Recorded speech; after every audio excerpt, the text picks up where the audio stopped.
એક પણ પીડિત પરિવાર કે અમારે લડવું છે ત્યાં સુધી અમે એનો સાથ છોડવાના નથી. આખું જ રાજકોટ એક સુરે કહે છે કે તક્ષશિલા અને મોરબી કાંડની માફક આમાં પણ કોલડીમાં ગોળ ભગાશે. આ માગણીઓનો સ્વીકાર નહીં થાય તો 25 તારીખે રાજકોટ બંધ કરાવીશું ને કરાવીશું. ટીઆરપી ગેમ ઝોન અગ્નિકાંડને લઈને કોંગ્રેસ દ્વારા આજે આક્રમક વિરોધ છે તે કરવામાં આવ્યો. પોલીસ કમિશનરની કચેરીની સામે પણ દેખાવો કરવામાં આવ્યા. જિલ્લા પંચાયત ચોક ખાતે ચક્કાજામ પણ કરવામાં આવ્યો. આપણી સાથે જિગ્નેશભાઈ મેવાણી છે, જેમણે સમગ્ર જે આ કાર્યક્રમ છે જેમની આગેવાની લીધી હતી. જિગ્નેશભાઈ, છેલ્લા કેટલાક દિવસથી રાજકોટમાં જો સતત તમારી માગો રહી છે અને આજે ઉગ્ર વિરોધ છે તે કરવામાં આવ્યો, હવે શું માગ છે આગળ? એક પણ પીડિત પરિવાર કે અમારે લડવું છે ત્યાં સુધી અમે એનો સાથ છોડવાના નથી.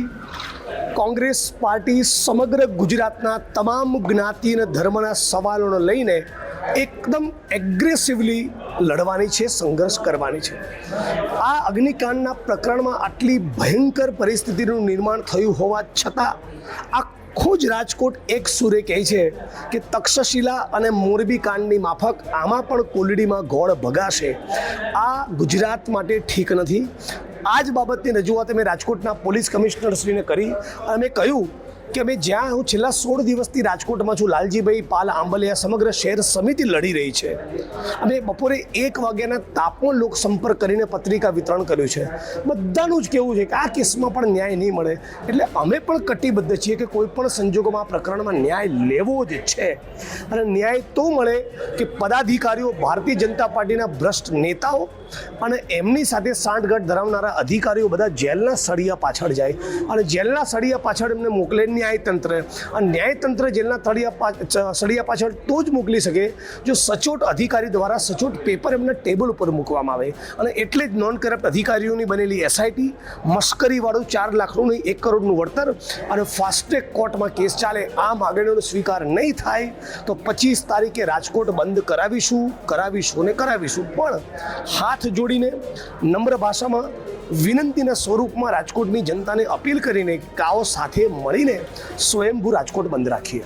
હા, એસઆઈટી ઉપર તમે તો છેલ્લા કેટલાક દિવસથી સવાલ ઉઠાવો છો, હવે હાઈકોર્ટે પણ સવાલ ઉઠાવ્યો છે. એટલે એસઆઈટી એ અગ્નિકાંડના પીડિતોની બહુ જ ક્રૂર મજાક સમાન છે. કેમ કે મોરબી કાંડની એસઆઈટી પણ એ ચાર્જશીટનો ભાગ, એનો રિપોર્ટ ગણાતો નથી. તો જે એસઆઈટીનો તપાસનો અહેવાલ એ ચાર્જશીટનો ભાગ નથી, એ કાકડના વાઘને આટલો કેમ તમે મોટો કરીને બતાવો છો? મૂળ જે ક્રિમિનલ ઇન્વેસ્ટિગેશન થઈ રહ્યું છે એમાં નિલરીત રાય હોય, સુધા પાંડે હોય, સુજાતા મજબૂદાર હોય, એમાં મોનિટરિંગ હસમુખ પટેલ કે નરસિંહા કોમરનું હોય, તો તપાસ એના લોજિકલ એન્ડ સુધી જાય અને તો પીડિતોને ન્યાય મળે. એવું તો રાજ્યની સરકાર હજી કરવા માગતી નથી.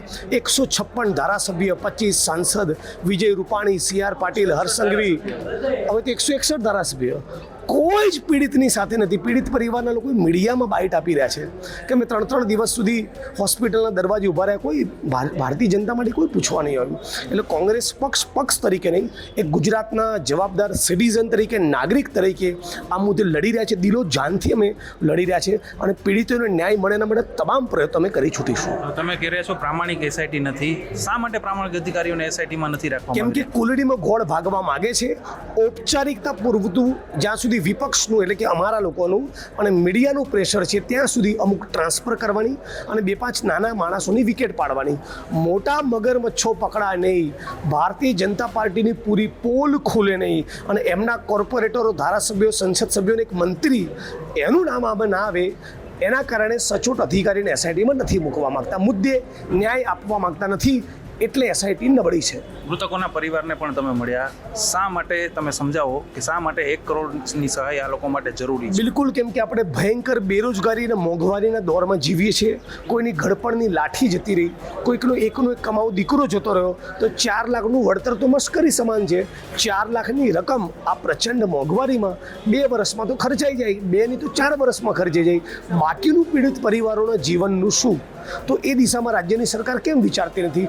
નરેન્દ્ર મોદી સાહેબનો પહેરવેશ, એની પાછળ પર ડેનો લાખોનો ખર્ચ હોય, ઉત્સવોને તાઇફામાં કરોડોનો ખર્ચ થતો હોય, તો પીડિત પરિવાર માટે 1 કરોડનું વળતર કેમ નહીં? ધારાસભ્ય જિગ્નેશ મેવાણી હતા. આજે કોંગ્રેસ દ્વારા ખૂબ જ ઉગ્ર વિરોધ છે તે કરવામાં આવ્યો.